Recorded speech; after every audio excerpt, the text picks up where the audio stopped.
We have everything here, and we don't know how it feels to be homeless and roaming around the streets. Some Woodbridge youngsters are stepping up to the plate to help other children in flood-ravaged Pakistan.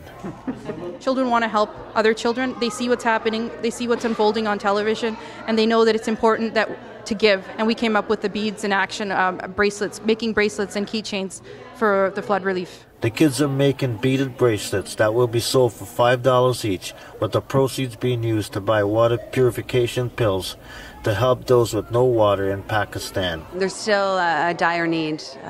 There are still thousands of people being displaced, and with no access to sanitation and clean drinking water, the incidence of disease is going to increase. What are you hearing about the people over there?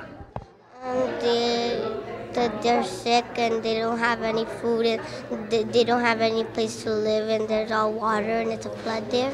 The kids hope to raise enough funds to buy thousands of the much-needed tablets that will go a long way in saving lives. And the bracelets are being packaged and sold for $5, and each bracelet can purchase 50 water purification tablets. We have these bracelets for purchase for $5 each. And it's a great cause, and you can wear it with pride knowing that you've made a difference. For the Toronto Sun, I am Tom Godfrey.